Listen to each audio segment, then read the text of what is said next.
Ryan Petrie coming weekly Wednesday takes. Not a gamble when I ramble. All my slime balls we parlay. We just stick to the money. The tickets no funny. The chalk boys get in the bag. Nothing to stage. Top in the cage. Needed a chin and he lay on the mat. It's Wednesday takes. Making Wednesday great. You'll see in MMA. Big Gun Brian, no denying where he be and what he say. Word of my cappers, we speak facts from start to finish. What's the weight? The value boys, we showing love. CGI dub is Wednesday takes. Every goddamn time. It is fire, baby. That is fire. Welcome to Wednesday Takes. It is August 10th. Got some stuff to get to, my boys. Got some stuff to get to, my boys. Kind of a light week MMA, I guess. Really, we got an event this weekend. Pick'em is already out. Your boy done sent that out. Picks are in. Slime balls in. Go check that out on this very channel. Please subscribe. Need to get 1K. We're almost there. We're like 200 and change away. All right. Got to get to 1K. I'm giving t-shirts away. I'm giving stuff away. I'll be your best friend. That comes with a lot of perks. So let's get to 1K. And once I get to 1K, guys, I promise you won't hear me saying subscribe, hit the subscribe button, classic YouTube shit. I won't do it. I ain't gonna do it. You know what I mean? I ain't gonna do it.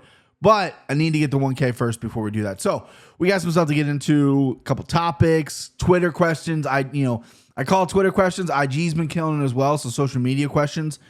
There's a lot of them. You guys absolutely killed it. And I felt bad just singling someone out. So I added them all. It was a good question. I'm giving you top 5 bold prediction title shots.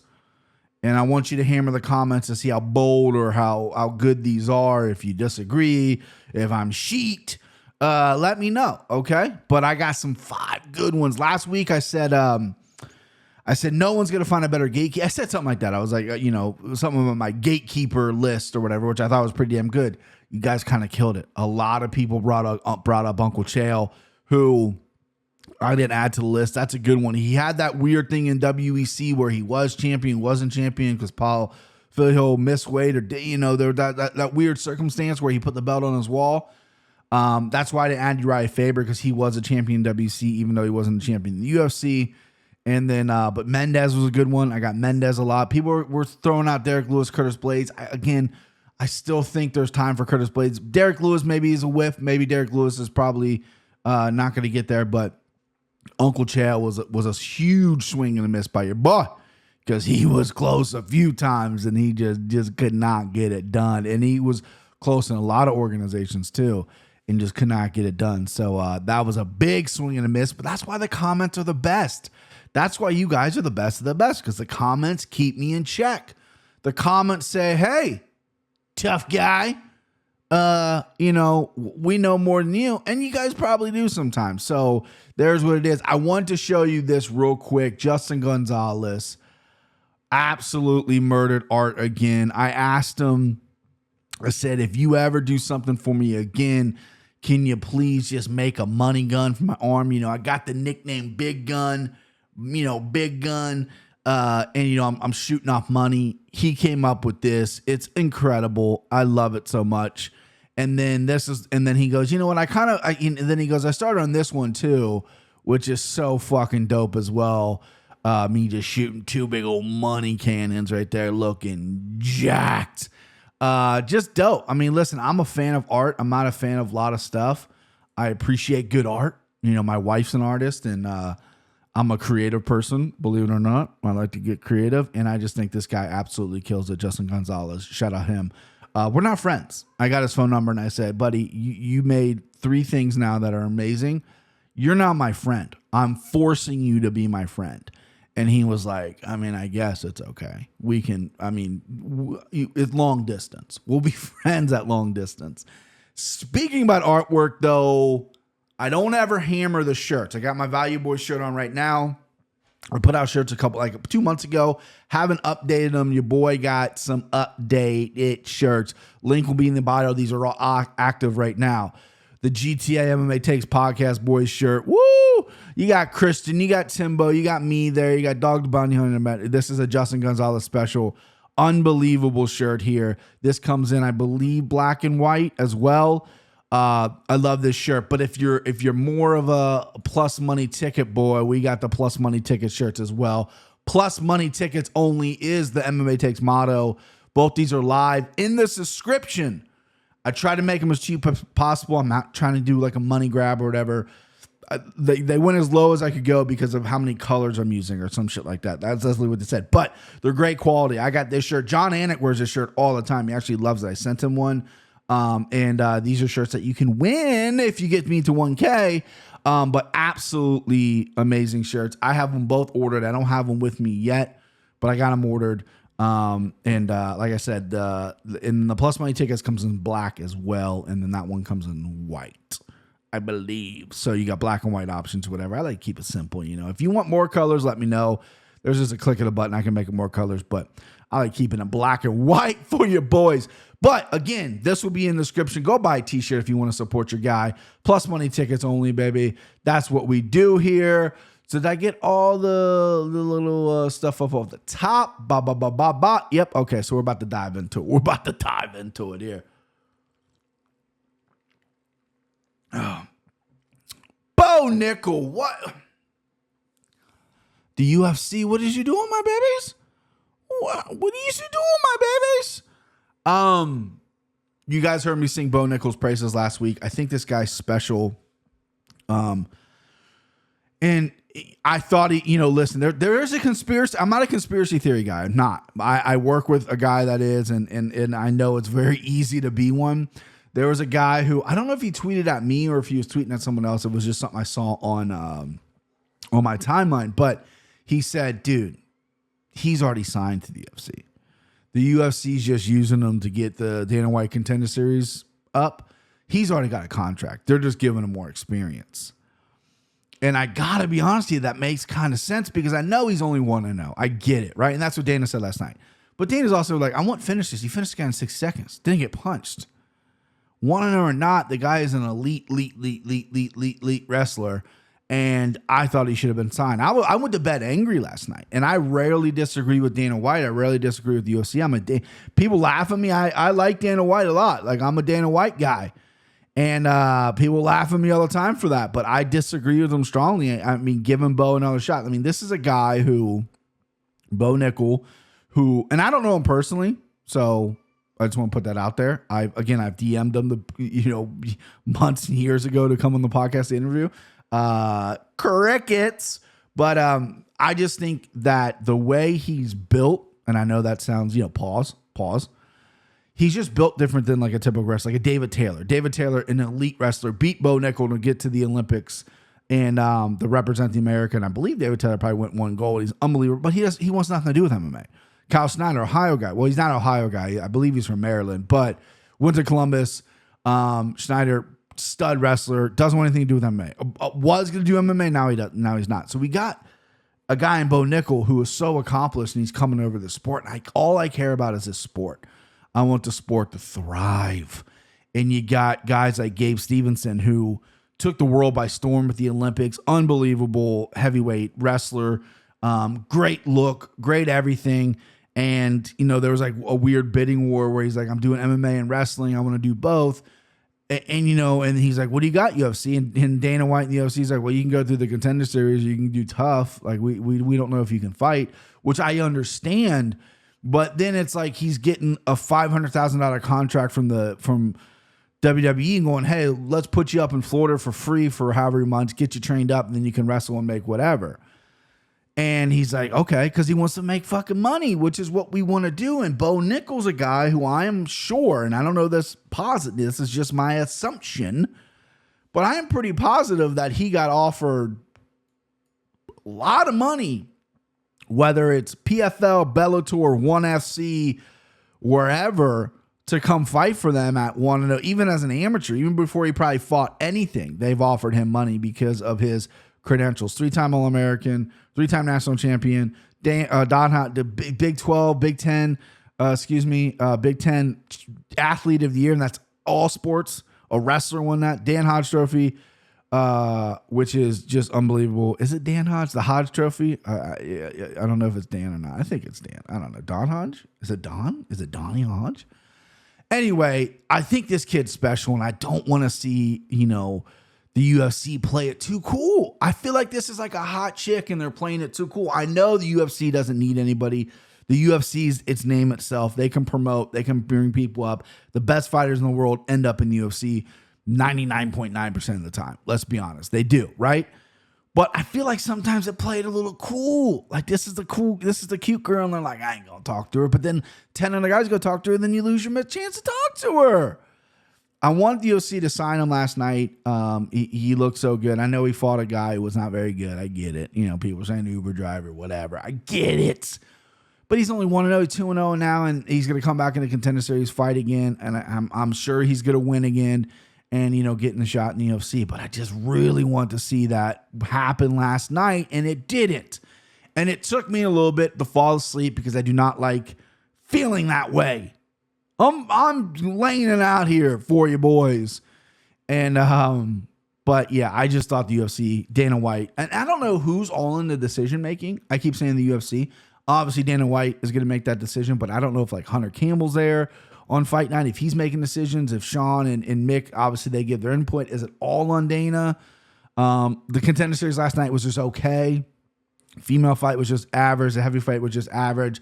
Clayton Carpenter and Moreno's training partner was a war.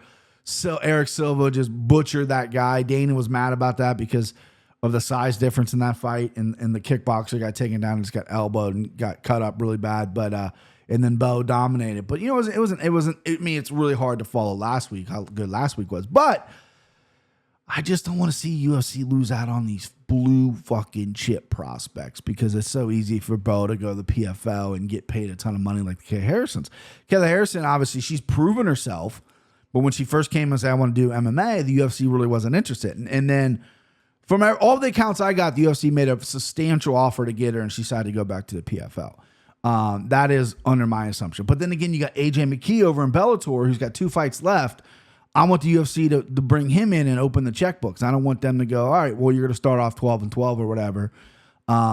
You need to open your checkbooks. You need to get these guys over in the UFC. And again, I know it's kind of reductive what I'm saying because the UFC is their own machine and they can do what they want. But man, it would be real fucking nice to get some of these real blue chip. And they always end up in the UFC. I would want to see them in the prime, and I don't want anybody taking Bo Nickal away.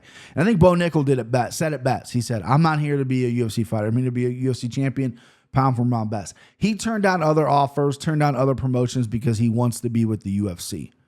And I respect the fuck out of that. Because if I was in his... Listen, I'm a fucking out of shape UPS driver, okay?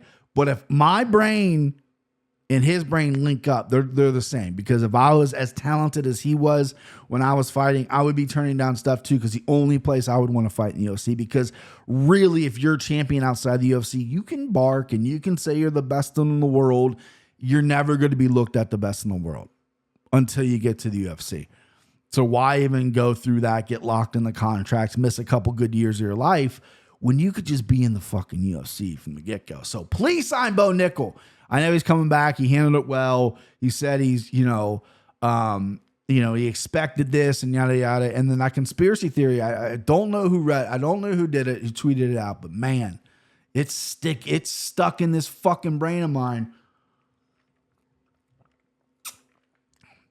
Sorry, I'm very thirsty. I'm very, very, very thirsty. All right. My guy, Izzy Adesanya versus Alex Periera.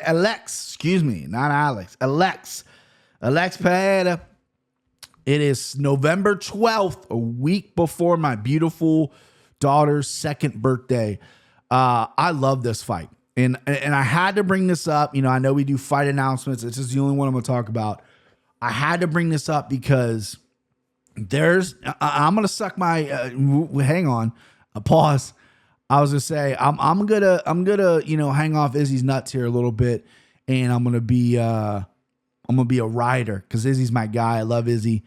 I'm going to be a rider a little bit. Not many people in the MMA space that are at the level that he's at would have taken this fight. I know they have history and he's lost twice in kickboxing. You got to go watch those fights. The very first fight is very close. Second fight is very close to as he got caught. Periera, that's what he does. He separates you from consciousness. He's got power. This is MMA. This is the rematch. I've won it. I'm glad Periera came in the UFC and started winning and started looking good. Sean Strickland fight obviously helped out for him to get here. So this is what Adesanya wanted, and I love that. I fucking love that. You can say what you want about Adesanya. He coast. He, this and that, blah, blah, blah. But I absolutely love he's taking this fight. And not many people would have taken this fight. There's guys who are the champion. Adesanya's got 3-4 times the amount of MMA fights he has, 3-4 times the UFC fights he has. He could have been like, no, let this guy, and hopefully he runs into a wrestler and loses, and you never have to see him again. Because maybe this guy has his number. Maybe this guy just has Izzy's number. He's a dangerous kickboxer. Izzy's going to stand up with him. There's going to be no wrestling in this fight. What if this guy just has your number, like a Dennis Hallman over Matt Hughes or a Jeremy Horn over Chael Sonnen that we looked up the other week? What if this guy just has your number? Instead of playing it the smart way, maybe possibly losing the title, he goes, fuck that. I'm a G. I've been in this game long enough now. I've gotten better. Rewatched those fights. It was close. This is MMA. It's different, and I want him, right? Izzy could have had anybody he wanted in this position, and this is who he picked. You gotta fucking respect the nuts, right? You can shit on Izzy all you want and say he's boring, he doesn't sell, whatever it is, whatever the classic Izzy slander is, you can keep going with it. But you can't look at yourself in the fucking mirror and tell me that this isn't a ballsy thing to do, because he could have had Periera matched up with anybody else and try to run through that division and just say the guy's not ready, because Izzy's the A side in this situation. He's the defending champ, yada, yada. He could have been like, nope, he's not ready for me yet. But this is what he's wanted. I think his coach, Eugene Berryman, has come out and said, he's not ready. He needs to fight someone else. Like, Eugene Berryman didn't want this, and Izzy's the one who decided this. I don't think his managers called for this. I think Izzy called for this. And you gotta fucking respect that. A tip of the hat to my guy Izzy Adesanya, because again, the only one that comes to mind. A lot of champions are very selective. They're like, I don't call anybody out. I'm the champion. They call me out. They fight on my terms. Especially in boxing, this never happens. It's always some fucking thing that holds up why two boxers can't box or whatever. But in MMA, usually we get the fights we want. But this seems like it's happening early. It happened a lot earlier than I thought. I thought Periera maybe win 1, 2 or more and Izzy would defend again. But Izzy's running out of people to fight. And he's like, I want this guy. I fucking respect it. So you can show the Izzy pink hair, the painted nails. You can show all those gifts, all those memes. The guy's a G for taking this fight. And I think it's going to be a fun fight. Periera his striking look is obviously nasty and has looked really good. Izzy has a different striking, though. They're both on the same level of striking. I mean, honestly, you could probably give Periera the higher level of striking. He was in kickboxing longer. He is the more accomplished kickboxer, and he has 2 wins head-to-head over Izzy, even though if you do watch those fights, which I've watched those fights several times, they were very competitive, but it doesn't matter because Izzy got knocked out. So, in the second fight. First fight was a decision. But I love that Izzy's taking this fight. It's just fucking, not many other fighters would. You hear a lot of people turn guys down. He ain't ready. I ain't fighting that guy. No. Now my guy Izzy. My guy Izzy wants all the smokes. All the smokes. All right, we're cruising here, baby. 19 minutes. Woo. Obviously we got some couple little things left. First thing left. Are you ready for your top 5, baby? Top 5. Top 5. I got to get a graphic for this. Excuse me. I'll get a graphic as we move forward. By the way, how do you like the production? Shout out Ecamm. So I meant to do this at the top of the show. I forgot. They're not sponsored. I'm not sponsored by Ecamm. So I'm an Apple guy. I have Mac stuff everywhere. I love Apple. I've never, and Ecamm is an Apple product, and I've never been a fan of StreamYard. So this is kind of dorky. This is for people who run podcasts and everything that know things. I've never been a huge fan of StreamYard. It's very limited of what you can do, yada, yada. I had Ecamm a year or so ago, maybe a year and a half ago, and I really love, it helps the editing flow and yada, yada. It's just a really nice program. And I was locked in at a certain price. I'm not going to get into the details. Anyway, I emailed someone at Ecamm about a year and a half ago and kind of got crickets. No one really cared. And when they emailed me back, but they didn't care my situation. So I got very bitter with them. So I continued using their service, but I'm like, you know what? It's a little expensive. And that was the issue, is I was supposed to be locked in for a certain price, whatever. Doesn't matter. Anyway, I just switched to Ecamm. I tried Riverside, or switched from Ecamm to StreamYard. That's what I use with the boys, which, a lot of people, big podcasts use. Every podcast I've been on since this whole run of mine, it's all been StreamYard. And I just don't think it looks that good. And I prefer Ecamm. Anyway, they emailed me after a year and a half. Someone high up, someone more so than the customer service rep. I guess they were just crossing their T's and dotting their I's and came across my email and issued an apology and made everything right. So I'm back on Ecamm now. That's why the graphics look so good. It's going to help my editing process on everything. And we're going to keep the graphics going and better and streamlined and smooth. And this is a visual thing. So I wanted to get that out. Shout out Ecamm. You made it right. That's a cool company. And they do some great stuff. So if you're in the podcasting world and you have a Mac, I really suggest Ecamm because I think I've tried them all. I've tried Melon, I've tried Streamcast, I've tried StreamYard, I've tried Riverside. Without question, Melon. Melon's the worst. Without question, Ecamm is the best. So shout out Ecamm. All right, top 5 bold predictions. I'm not going to give you Glover Teixeira is the next guy to get a title shot, right? I'm pulling out my crystal ball, Harvard Yard, pulling out my crystal ball, and I'm predicting who is going to get the next title shot eventually. Maybe not. No, excuse me. I worded that wrong. Woo, cut. I'm predicting who's going to get a title shot within their career. Not next. Crystal ball, fighters that are going to get their title shot eventually, right? And these are in no particular order. Top 5. So if you're going to hammer in the comments and you're going to go Manon Farrow, because I'm all over Manon Farrow. She's like ranked top 10, top 6, top whatever. Yeah, man. Yeah, she's probably going to get a title shot. That's an okay one. But if you go Glover, John, if you go John Jones, you go that. I mean, come on. Yeah, we can assume that. These are bold predictions. These are nuts on the table. Laugh at me if I'm wrong. Predictions. Number 1, David Onama.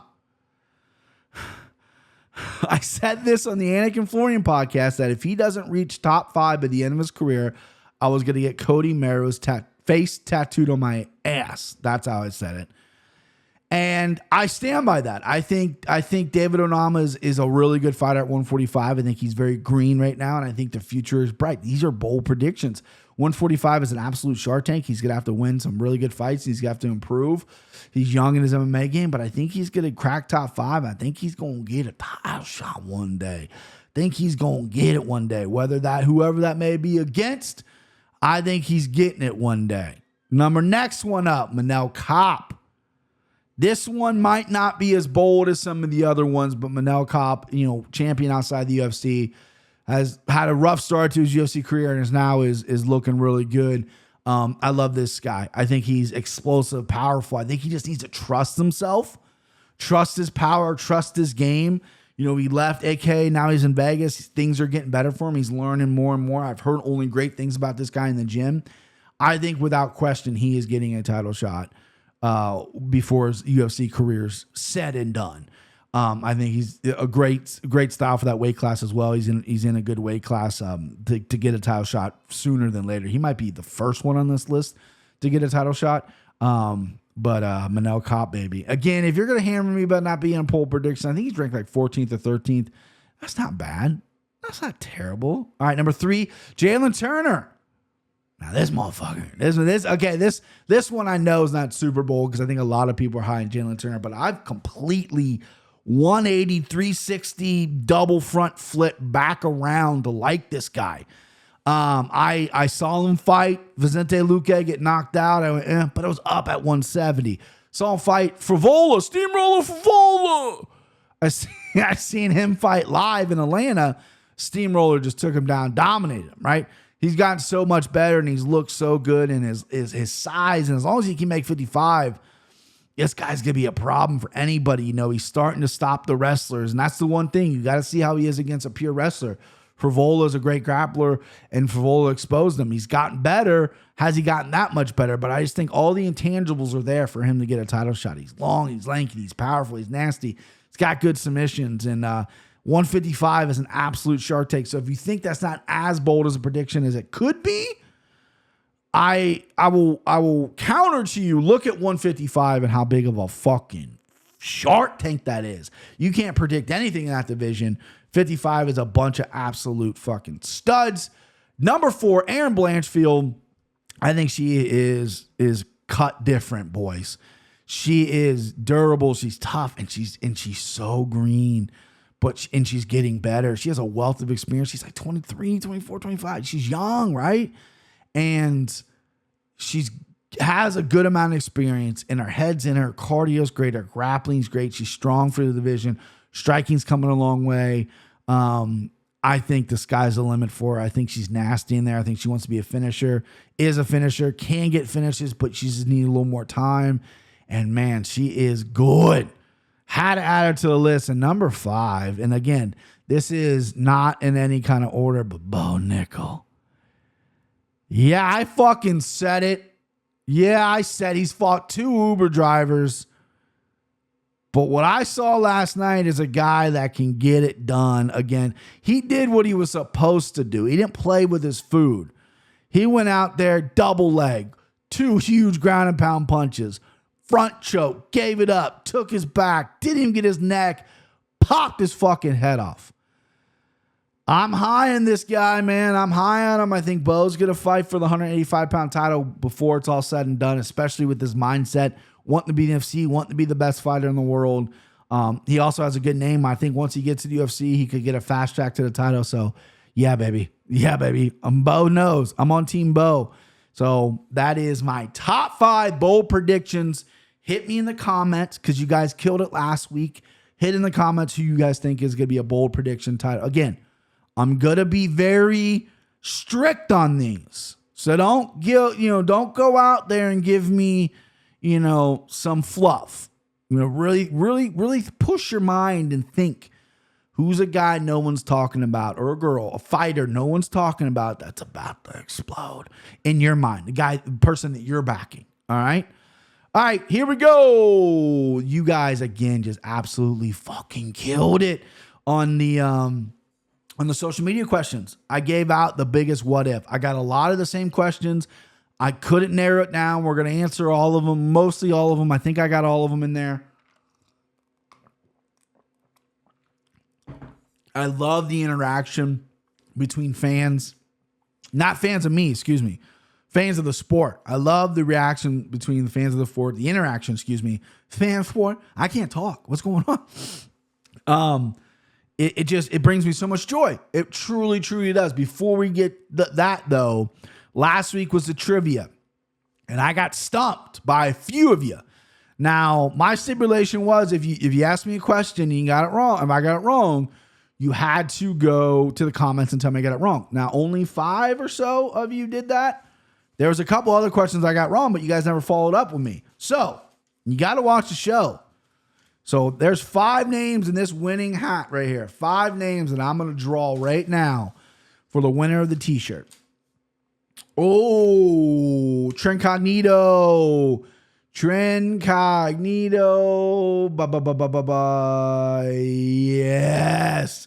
Trend Daddy on Twitter. Din Daddy. Trencognito on Twitter. I believe his YouTube name is Trend Daddy. But there it is right there. That does say Trend Daddy. My handwriting is atrocious. You were the winner of a t-shirt, my guy. So DM me on on Twitter, or Instagram, whatever.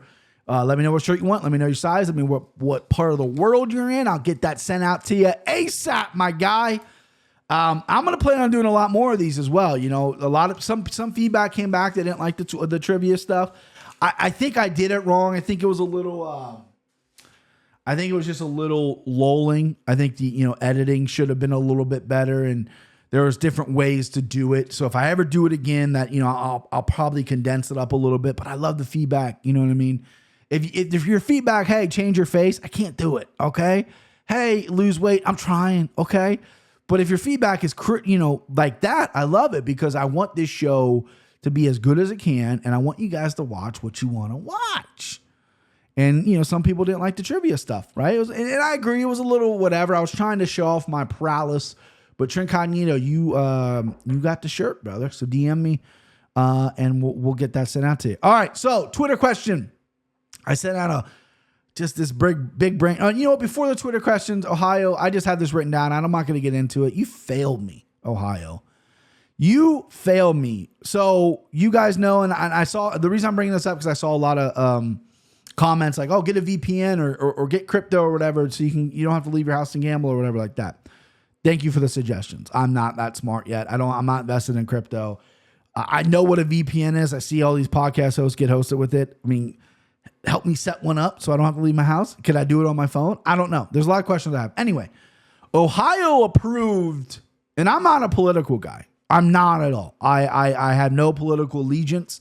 I just believe be a good human. But when it comes to sports gambling and Ohio fucking it up, oh boy, I'm daddy politics now.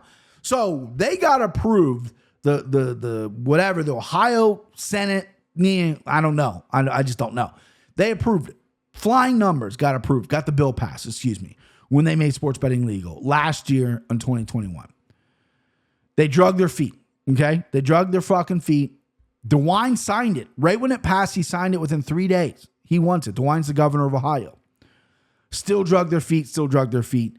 And then they came out this year and said, the applications were way too much. We're going to have to really decide this. And then 3 months after that, they decided that January 1st is a universal start date of 2023. Ohio is a sports fucking town. We're a gambling town. If you look up Ohio, it's not the biggest state, but we're in the top 10 of population.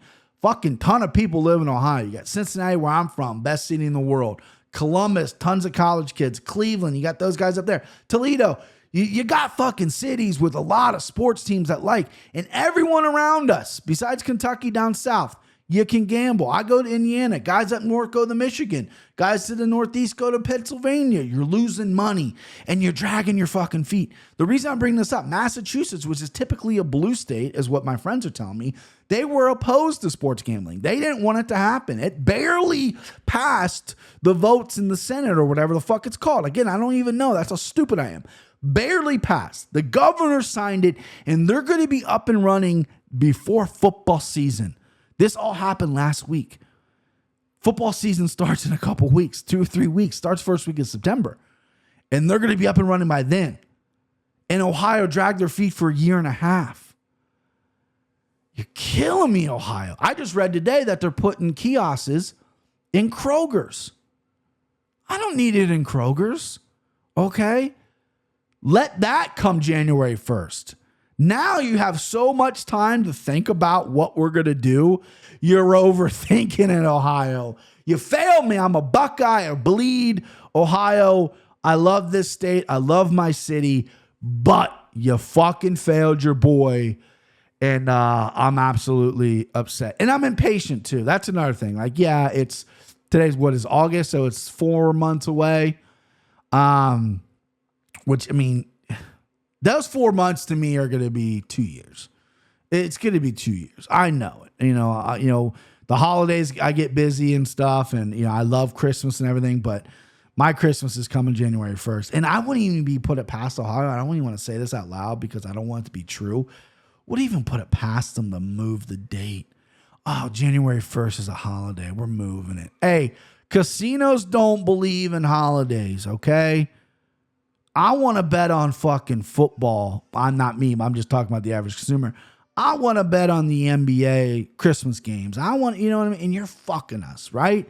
We don't get college football this year. I think you're going to get the playoff maybe? Whatever. Fuck you, Ohio. And I never said that. All right, trivia question, Twitter question, and IG question. Biggest MMA what ifs. I put out there, what if Brock Lesnar in Fedor fight? What if Dana flew to that island, met Fedor, and they made a deal? Let's get it going, baby. Let's go. That would have been a fucking big deal. That would have changed Fedor's career for the good, and that would have changed Brock Lesnar's for the good as well. No losers would have happened. It would have made him $1 billion. Fedor would have been in the UFC. He would have went on to fight the best in the world. Instead, he went and piddle-dicked around and fought Brett Rogers, a guy who worked at tires for Sam's Club. I mean, come on. What are we doing here? That is my biggest what if. So we got a couple really good ones. This is IG. I wish sorry if I don't have, I cut your name off. I think this guy was That Boy Is Good, which I love that title. What if Uncle Chael managed to capture either the 185 or 205-pound title? He was moments away from having either one of them. It would have been an entertaining several months after either victory, right? You show rocks, keep up the good work. Oh, thank you for the compliment. I didn't even know that was on there. Oh, that's so embarrassing. I didn't even know that compliment was on there. Yeah, if Uncle Chael would have won, it would have been interesting, man. You know, it's almost better that he didn't win. I would love to see Chael because he was a guy that would fight you in 2 minutes notice, fought everyone, you know, was great on the mic, big personality, really changed his career around because early in his career, he was not that. Really changed his career around for the good. And, it would have been funny if, I think it's funny that I think it's funny that he lost and he still pretended to be champion. I love the bits that he did. He went on ESPN and all these shows with a belt and saying, I won. But yeah, it would have been nice to see him win it. You know, it would. But then again, you got the other side of me. Is like he was so steroided up, but I think all of them were. So I don't know. That was pre-USADA where you don't know if anybody was. But yeah, we got a lot of Chael questions. Here's another one. What if Chael beat Anderson and appeared on WD that Monday with a belt? That's what he said he was going to do. I know that's like what he said. He said he had a deal worked out when Vince McMahon. He was going to show up with a belt. I think that probably wouldn't have been gone over all that well unless it was with Dana. Dana had a say in that as well. But yeah, I mean, I'm not a huge wrestling fan. I think it would obviously help Chael's profile, but it would have been cool though. I mean, I guess, you know, a little crossover that you need. What if GSP fought Khabib? Yeah, this is a good one as well. So I thought about this a lot. What if GSP fought Khabib? I have GSP in high regard. Timbo, guy in the show, it's his favorite fighter is GSP. And Khabib has really grown on me as a fighter. I used to think he was kind of mid to one of the GOATs, and now he's retired early. GSP, though, obviously clearly one of the GOATs. It would have been interesting to see him fight at 170. Khabib is obviously 220 pounds right now. He's a fucking house. He could have made 170. I think GSP talked about maybe even meeting at 165. You know, apparently he didn't have too much of a weight cut for 170. He had to gain a bunch of weight to go to 85 to fight Bisping. But that's not your question. If they would have fought, Timbo, don't shoot me. I think Khabib wins it. You know, I think GSP would have a trouble with them on the ground. And I would love to see it. The what if is I would have had a fucking rock hard dick the entire time watching it. Because that's how excited I'd be. I would love to see that fight. I lean Khabib though. Believe it or not, it's such a what if, and it's never going to happen now. GSP's in his 40s, Khabib's retired, but I can't believe I'm picking against GSP because he's done so much, and I'm maybe going to get flamed in the comments, but I think my gut and my brain right now tell me I think Khabib wins that fight in their prime, obviously not right now. What if Khabib had lost to Justin? Would still have a retired, probably be worth a thought considering he would want to leave on the note. So that's a good question because Khabib went into the Justin fight. He went in the Justin fight knowing he's retired. He went in with a broken foot, and then he had like mumps. What did he have? He had something really bad going into that fight, which was very painful. So he was not 100%. He went in aggressive, took some shots, took some kicks, but he knew if he got Justin on the ground, it was over. And he was right because Justin, he has no ground game whatsoever. He's been exposed big time. So if he would have lost to Justin, obviously I don't think he would have retired. But then again, he is such a man of his word. He told his mom, hey, I'm never going to fight with dad. She asked him to retire. He respected her wishes. So if he would have retired, I want to say he would still retire. I think he wouldn't stay retired, but I think he would have retired, and I think his legacy might have been a little bit different. But, yeah, I don't know. Good thing we don't have to think about that because, you know, he ran through Justin. What if Tony Khabib didn't get canceled at 5 times? Everyone now says Tony would have got crushed because he's recent fights. But prime Tony could have done it. Not hot take, I'm aware. Yeah, so I got this a lot too. A lot of Tony stuff. Tony Khabib, obviously I figured that was going to happen.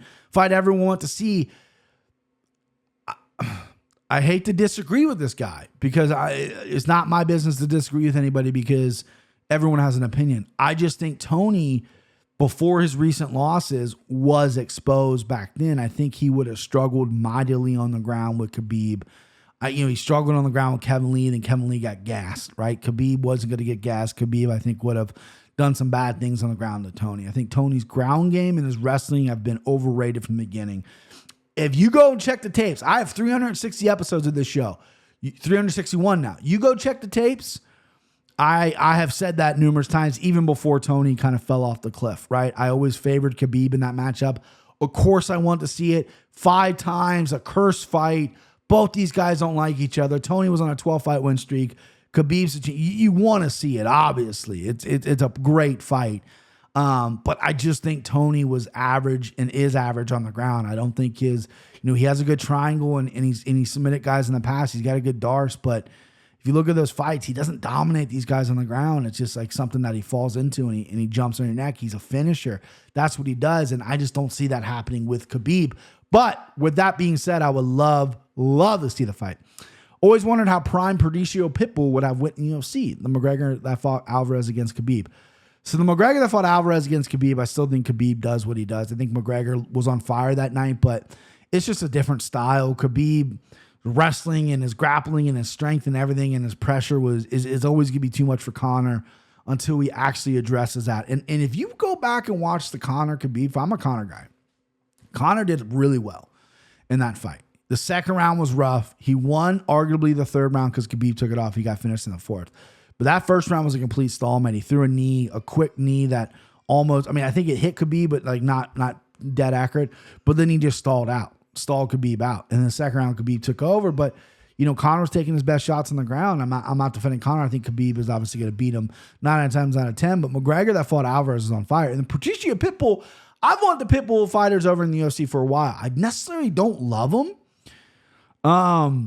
But my biggest issue is they're on Bellator and they're saying they're the best fighters in the world. I'm the best 145er. I'm the best 55er. I'm the best blah, blah, blah. And I know they're doing great things over there. So my instincts are, let's get them over here and see if they really are the best. Let's see what their competition really is. So I would love the Pitbull brothers in the UFC. I just don't ever see it happening. What if Ariel? Oh, okay. A little shot. I don't want to talk about Ariel. I'm not going to read this one. I'll let you guys read this while I take a drink. This is from my guy Timbo, by the way. Timbo, shout out Timbo. Always got my back. The fucking Pitbull Timbo. All right. Yeah, that was it. That was it right there. All right, Twitter. What if McGregor never took the Floyd fight and stayed focused? I've thought about this a lot. I think the Floyd fight ruined him. His striking's completely different than what it was.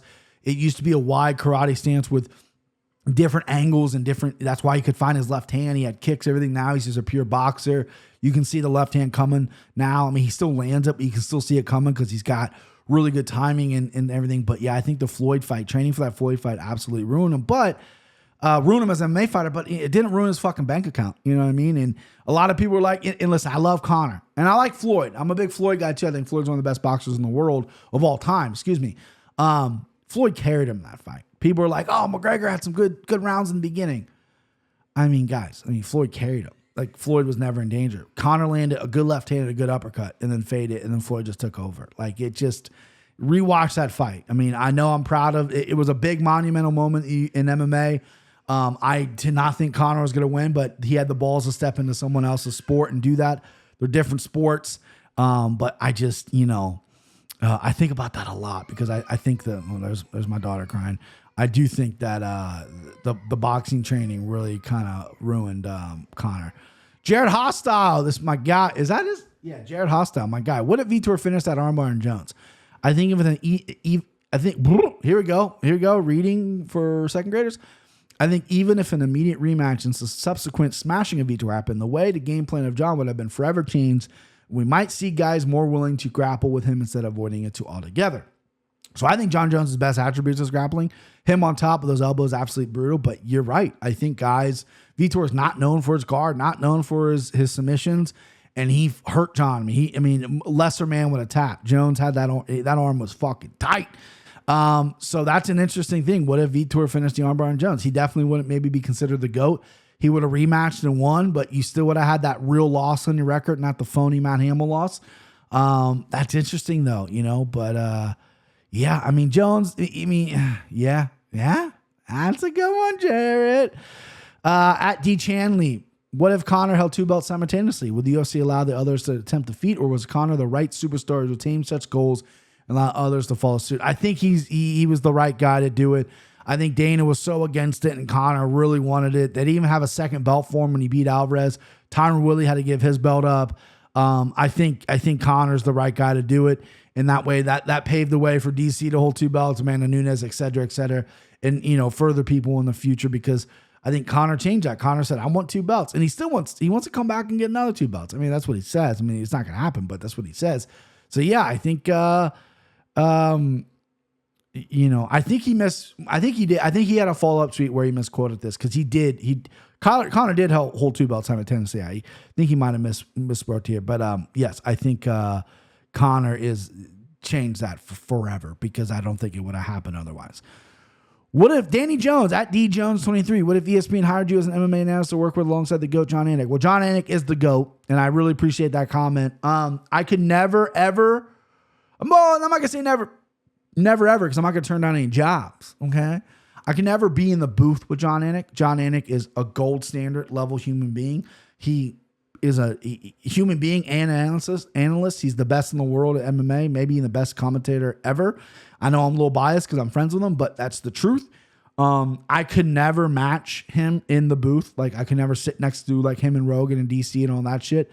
Could never do that. But I would love to be on that desk, pre and post fight show, talking fights, talking gambling, whatever. If John's there, that'd be great. I mean, but yeah, John Anik's the GOAT. I would love to work with John Anik, by the way. I would love to turn this into a career. And I mean, guys, I can't express this enough how much John Anik has done for me. Obviously, I'm on his show, but even just the stuff you guys don't see behind the scenes and just him and I talking, it's incredible. I mean, what the guy is the fucking greatest. I mean, he doesn't need to be messing with me. I'm a nobody, right? This is the voice of the UFC.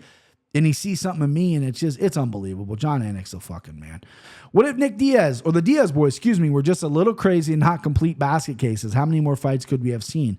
That's at Henderson Shooter 14, Jerry Mark. Yeah, listen, I like the Diaz brothers crazy, but if they tone it down a little bit and they really kind of just, I've always felt like that. If they just were a little bit more even keel, I think there could have been maybe a world champion in there, especially on the Nick side. I think Nick had more chances, especially early in his career than Nate. And Nate's obviously the bigger superstar now, but I've always favored Nick. But that's a good question. What if Zabit never had health problems? I'm going to expose myself here. I've never been a huge Zabit guy. We never seen him fight 5 rounds. He fell off cliffs after 3 rounds, and that could have been the health problems you're talking about. I'm glad he got out, G2511. That's what this tweet's from. I'm glad he got out, because if you're not in it, you don't need to be in it. But I never saw him as championship ceiling. I think he was there. I think he could have fought for the title. He's very talented. I just felt like cardio and his commitment was going to be the biggest issue. But yeah, the guy was actually special when he fought, for sure. No USADA, Chael Sonnen not trying spinning back first or learning basic triangle defense, and maybe Yoel Romero getting into MMA before he's a dinosaur. Yoel Romero getting MMA in his 20s would have been fucking scary. He got it in his late 30s, mid 30s. Yoel Romero getting in his 20s would be fucking scary. No USADA. Chael's trying to, there was no USADA back when Chael fought, and he was loaded up to the gills. Not trying the spinning back fist. I still think he loses that Anderson second fight. I love the Uncle Chael questions. He's still got a really hold on people. I love it. But yeah, Yoel Romero getting in it like he's 26 years old after an Olympic run, fucking forget about it. If Frankie Edgar fought, this is from the Diddy Bopper. Frankie Edgar fought his entire career at 35 or 45. I still say him holding, defending, and doing work at 55 versus guys who constantly outweighed him. 35 pounds on him is the greatest feat in the sport. I don't know about the greatest feat in the sport, but I agree with you. I actually think Frankie Edgar at 155 is very special. If you go look at those times, what he did with the Gray Manor fights, the Benson Henderson fights, even though he lost, the BJ Penn fights, which hurts my heart, he was special. He's a smaller guy, and I liked him. I liked him at 45. I don't love him at 35. I think 45 was his right weight class because he still had speed on guys. 35, he's losing the speed. I wish he would have, after the 55 run, immediately went to 45 and stayed there, not even flirted with 35. But if you can make it, you can make it. But Frankie's a special guy. I think Frankie, is a talented guy. I just don't think he's overrun with talent, and he's really done it. What if Tatiana Suarez has stayed healthy? World champ. Tatiana Suarez would be fighting for the title. Her wrestling, her mental, her cardio, everything is on point. I'm a huge Tatiana Suarez fan. I think she would have fought for the title without a doubt. Maybe even be champion right now. Tatiana Suarez is an absolute beast. Last one is running a little long. Robbing Thomas, good tweet. This guy's great. Go follow him on Twitter. Easy one. Prime, Tony versus Khabib. But what if John Jones didn't get DQ'd? Will we still call him the Hammer, Matt Hamill, or GOAT? Begs the question. That does beg the question. So if John Jones wouldn't have, I think that kind of adds a mystique to his career and adds like a nice story. But I do want to see that one off his record. The guy's undefeated. I don't like John Jones, but give him the undefeated record. Matt Hamill blew his shoulder out. John Jones threw him down, tore his shoulder off, landed a legal elbow. The elbow barely landed. And Matt goes, I can't continue because of his shoulder, not because the elbow. So that one needs to get off his record. And then Prime, Tony versus Khabib, we talked about it. But yeah, that's going to be one of the biggest what ifs. All right, so we're at 50 minutes. Don't really have a story time today. I just want to kind of shout out, not really shout out, he doesn't watch this. I want to say my grandfather is unfortunately not doing so well. He's my hero. He's my role model in my life. He's the greatest man I've ever met my entire life. I mean, literally, he's 95 years old, and we've been close, since my birth, but really these past, I'd say 15 years, ever since I entered my 20s, we've been 16 years now. We've been really close. And he's been treating me like a man and an adult and everything like that. And he's done so much for my life and done it for everyone's life. And he's the most unselfish person. He had a heart thing 8 years ago. I had to get a stent put in his heart. He's 95 now, and the stent is kind of failing.